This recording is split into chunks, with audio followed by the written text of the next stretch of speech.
Hello, everyone. My name is Olivia Gilchrist, and I'm a fourth year Public Affairs and Psychology double major. Hello, my name is Isabella Reina, and I'm a fourth year Public Affairs and Communications double major. Hello, my name is Miya Yamamoto, and I am a second year Public Affairs and Political Science double major. We serve as undergraduate student researchers at the UCLA Pritzker Center for Strengthening Children and Families, and today we will be presenting our project, The Aftermath of the Eaton Fire, Foster Care and Education Disrupted. We also want to acknowledge that the land where these fires happened, as well as the land where UCLA resides, are the traditional, ancestral, and unceded territory of Indigenous peoples. Moreover, these communities have been constructed and transformed by immigrant support. We'd also like to take a moment to honor all those families affected by the Eaton fire, including the 19 individuals who died and thousands of children, families, caregivers, educators, and community members whose lives and work were deeply impacted over 1 year ago, with ongoing impact felt today as survivors continue to rebuild their lives. The Eaton Fire began on January 7th, 2025, in the hills of Eaton Canyon in the San Gabriel Mountains and rapidly spread through Altadena, Pasadena, and Sierra Madre. In total, 8 school campuses were either severely damaged or completely destroyed, requiring Pasadena Unified School District, also known as PUSD, to close schools for upwards of 3 weeks, affecting roughly 14,000 students. Schools that were not directly damaged reopened gradually, while those that sustained more severe damage had to relocate to temporary sites in order to resume in-person instruction. Children and youth involved with the child welfare system already face significant educational barriers, including frequent school transfers, delays in record sharing between schools, and inconsistent access to trauma-informed and special education. Many are also navigating the compounded effects of multiple adverse childhood experiences, which can shape their learning, health, and emotional well-being. The Eaton fire added yet another layer of disruption and instability to an already complex reality.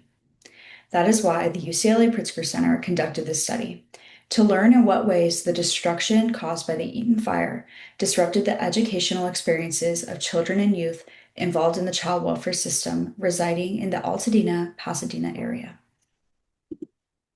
We launched a community-informed mixed methods exploratory study shaped by the insights, ideas, and observations of key county and community leaders. Their input was integrated into the design of our study to ensure our findings would be useful in supporting students impacted by the fire. On the quantitative side of this study, we analyzed de-identified case records from the Department of Children and Family Services, also referred to as DCFS, to better understand which children and youth were involved in DCFS were affected by the fire and the types of displacement they experienced. We're very grateful to DCFS for providing access to this data. On the qualitative side, we conducted interviews with professionals, including staff from the Los Angeles County Office of Education, LACOE, DCFS, and PUSD, who were directly involved in the response and recovery efforts, as well as the caregivers who experienced the fire firsthand. Through these interviews, we aim to understand from their perspectives how the fire impacted students involved in the child welfare system. Of 225 children and youth supervised by DCFS and living in communities impacted by the fire that evening, over half had their primary race or ethnicity listed as Latinx, a quarter Black, and the rest were predominantly white. Although we cannot share the exact percentage of Asian, Pacific Islander, and Native American youth to protect their confidentiality, we do want to acknowledge that children from these communities were also impacted. Additionally, about a third of the impacted children were in the home of a parent receiving family maintenance services at the time of the fire. 20%, or 1 in 5 youth, were in foster care, actively receiving family reunification services, while the remaining half were in long-term foster care, either in a permanent placement or a supervised independent living program.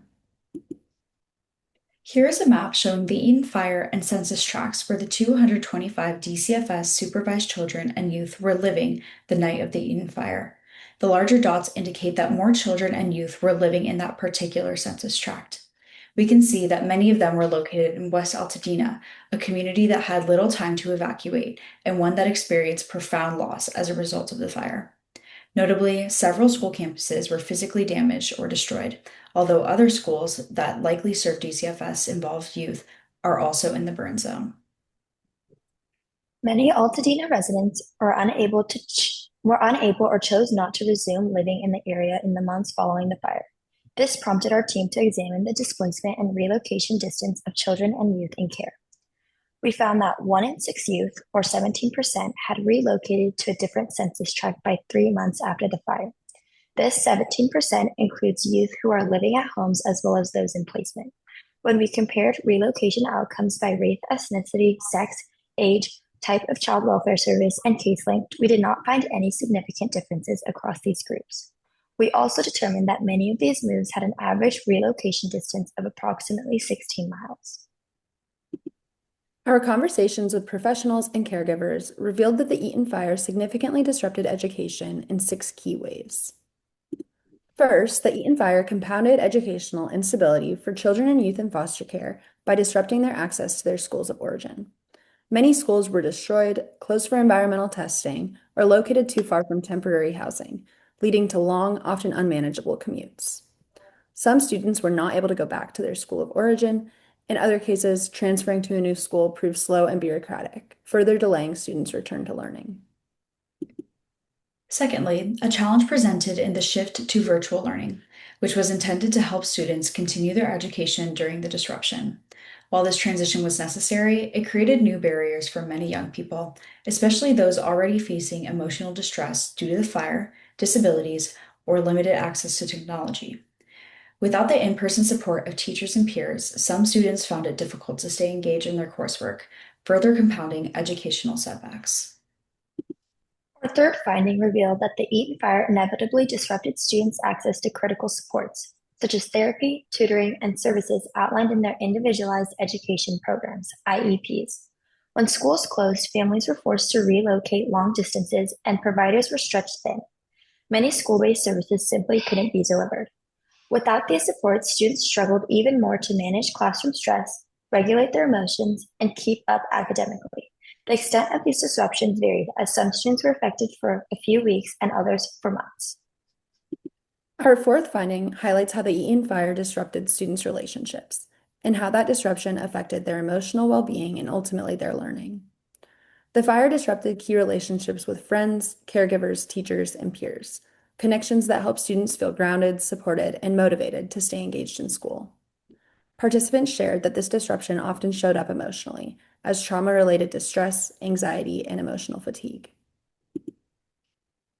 Fifth, the Eaton fire not only affected students' lives, but it also deeply impacted the educators, mental health providers, and school staff who support them every day.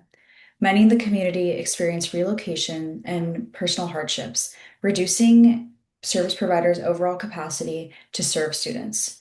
Yet, despite these challenges, interviewees emphasized the remarkable dedication and resilience of educators and staff who continued showing up for their students under incredibly difficult circumstances. Our sixth finding focused on how the Eaton fire disrupted the educational trajectories of children and youth in foster care, particularly around post-secondary planning. The fire limited students' access to key academic and career resources like internships, class completion, and college application support. The Eaton fire significantly disrupted educational continuity and compounded instability for affected children and youth involved in the child welfare system. Findings highlight the importance of maintaining the educational rights of these students, providing targeted mental health and educational supports, and encouraging connections with peers and professionals to facilitate community and belonging as everyone continues to recover. Additionally, care must be taken to provide ongoing monitoring and evaluating of student needs to identify areas of support in the long-term recovery process. We would like to express our thanks to the UCLA Pritzker Center and our academic supervisors, Dr. Ivy Zakaya, Dr. Lauda Levano Kareem, Dr. Brenda Tolley, Dr. Tyrone Howard, and Taylor Dudley. Second, we'd like to acknowledge and thank our sponsors, Dean Tina Christie and the UCLA School of Education and Information Studies, the Anthony Pritzker Family Foundation, and the Ralph M. Parsons Foundation. If you would like to read the full research brief, please refer to the QR code on your screen or the UCLA Pritzker website. We hope this study has helped illuminate both the complexities and the resilience that emerged in the wake of the fire. While the challenges were significant, there were also many moments of strength, collaboration, and hope. We believe that only through sustained commitment and partnership can we help these young people not just recover, but also continue to learn, heal, and thrive. Thank you.